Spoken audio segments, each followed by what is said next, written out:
Very good evening, students. Welcome to my YouTube channel.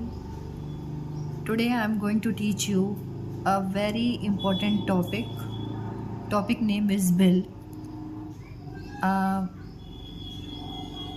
इसको अगर आप अच्छे से समझ पाएंगे, इस वीडियो जो मैं आपको समझाने का प्रयास करने जा रही हूँ, तो आपके 8 मार्क्स तो इसी में आपको क्लियर हो जाएंगे.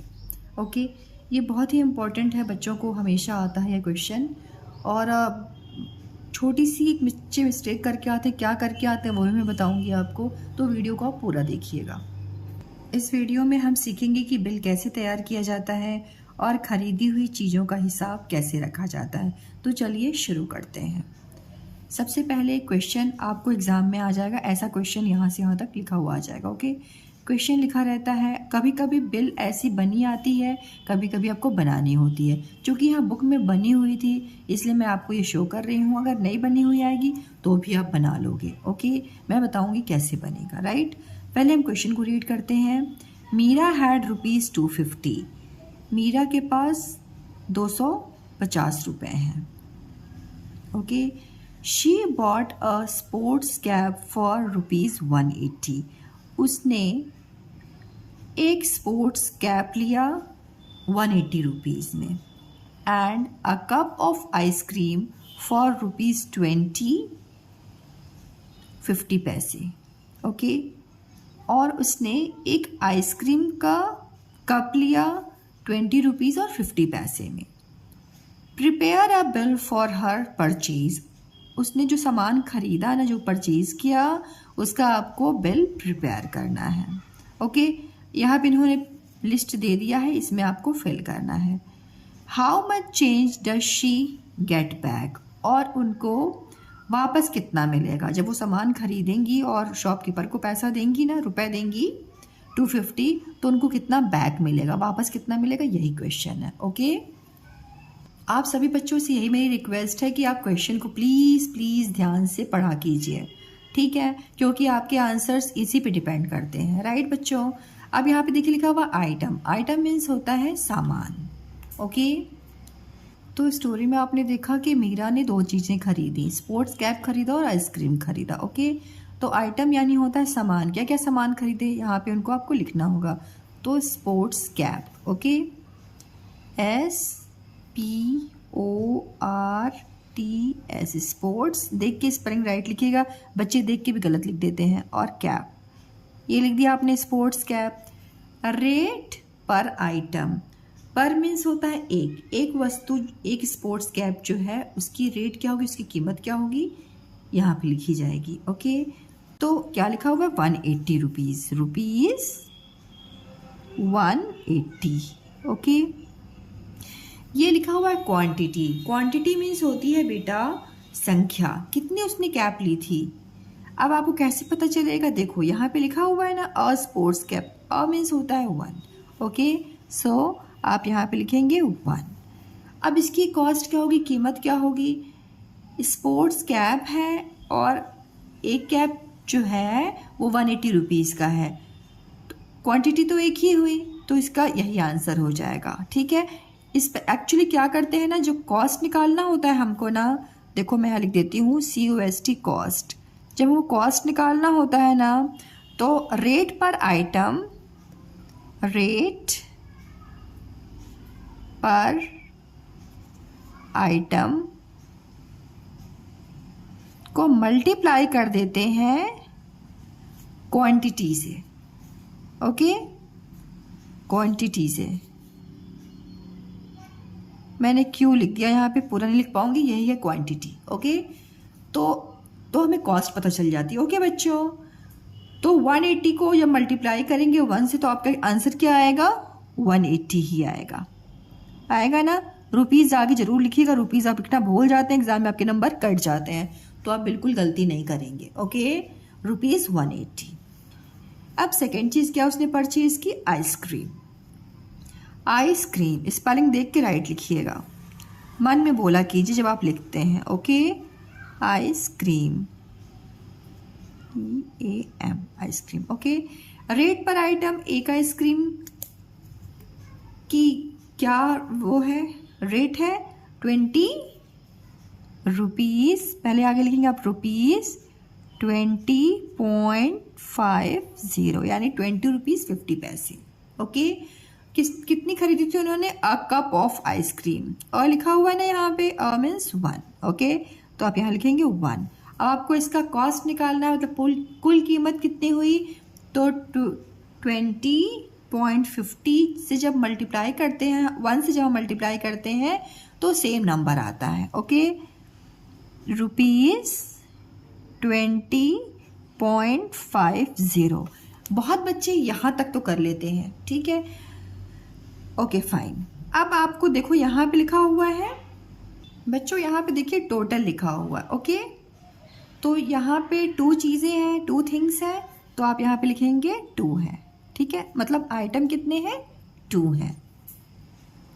रेट पर आइटम ये भी 2 जगह ही फिल हुआ है, तो यहाँ पे लिख देंगे हम 2।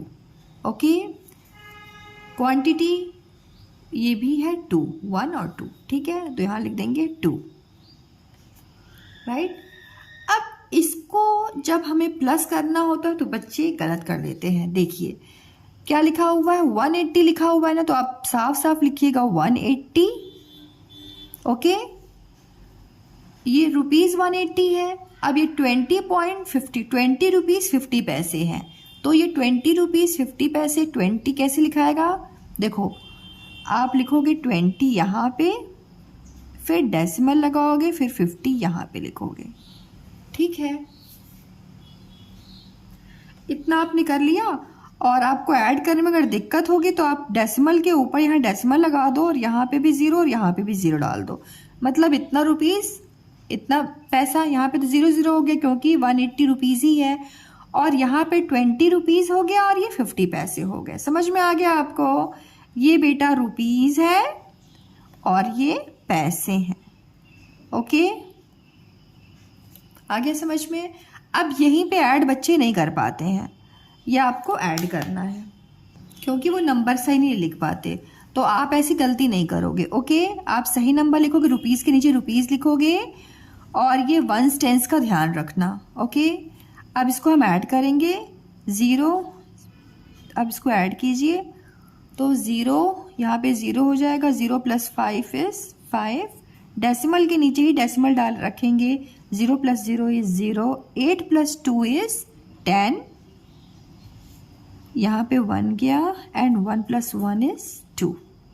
सो मीरा ने कितना खर्च किया? 200 रुपीज़ 50 पैसे। ओके बच्चों, ध्यान से प्लीज़ प्लीज़ प्लीज़ ध्यान देना इस चीज़ पे।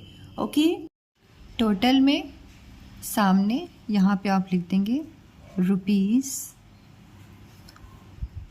200 डेसिमल 50, ये आपका आंसर हो जाएगा। लिखा हुआ चेंज ड्यू। अब उनके पास कितने रुपीज़ थे मीरा के पास? तो आप लिखेंगे 250 रुपीज़ थे, है ना। और फिर आपको अब माइनस करना होगा जितना उन्होंने खर्च कर दिया, तो 200 रुपीज़ और 50 पैसे। ओके बच्चों, इतना रुपीज़ था उनके पास और इतना के उन्होंने सामान खरीदा, तो इससे माइनस करेंगे। तो आप माइनस करेंगे तो क्या आएगा यहाँ पे? देखिए, तो माइनस करके मैं आपको दिखाती हूँ। अब इन दोनों में बड़ा नंबर कौन सा है? 250 है ना, तो आप 250 लिख दोगे। रफ साइड मतलब में वर्क जरूर किया करो, रफ वर्क किया करो। ओके, फिर ये लिख दिया आपने 250 और ये है 200 ना, तो यहाँ लिख दो आप 200 रुपीज़ है ना, 200 लिखोगे, फिर डेसिमल लगा के ये 50 है, यहाँ पे आप 50 कर दोगे। ओके, और इसके ऊपर कोई नंबर नहीं है तो यहाँ पे आप 0 लगा लोगे। जो मैं समझा रही हूँ ध्यान से समझना। 250 लिख दिया आपने, रुपीज़ है, यहाँ का 200 लिख दिया, डेसिमल लगा के यहाँ पे 50 लिख दिया। यहाँ कोई नंबर नहीं था, यहाँ पे आप लिखोगे 0 0, तभी आप राइट सब्ट्रैक्ट कर पाओगे। ओके, अब हम सब्ट्रैक्ट करेंगे, मीन्स माइनस 0 - 0 इज 0। ओके, 0 - 5 बच्चे बोल देते हैं कुछ भी, 0 बोल देंगे, 5 बोल देंगे। नहीं बेटा, देखो ध्यान दो ना आप, 0 में से 5 जाएगा क्या? नहीं जाएगा, तो ये बोरो करेंगे इनसे, ठीक है। अब ये इनसे बोरो करने आएंगे, इनके पास खुद ही 0 है तो ये क्या देंगे? कुछ नहीं दे पाएंगे। फिर ये इनसे बोरो करेंगे, तो ये बोरो जब ये इनको देंगे ना तो ये तो बन जाएंगे 4, ओके, और ये बन जाएंगे 9, ओके। ये हो जाएगा 9, क्यों? क्योंकि अभी तो 10 था, अब जब ये इसको दे देगा ना तो ये इसको ये बना देगा 10, ओके, और ये खुद हो जाएगा 9। इतना समझ में आ गया? यहाँ भी बच्चे कंफ्यूज होते हैं, इस चीज़ को ध्यान रखना आप। अब 10 में से 5 निकालोगे तो होगा 5, डेसिमल के नीचे ही डेसिमल रखना। 9 में से जब 0 निकालेंगे तो क्या होगा बेटा? 9, और ये 4 हो जाएगा। और 2 में से 2 गया 0, चाहो लिख दो चाहो छोड़ दो, कोई मतलब नहीं है, ओके। अब आपका आंसर हो गया 49 रुपीज़ 50 पैसे। तो यहाँ रुपीज़ तो लिखा ही हुआ है, बस आपको लिखना है 49 रुपीज़ 50 पैसे, ऐसे लिख देना है, ओके।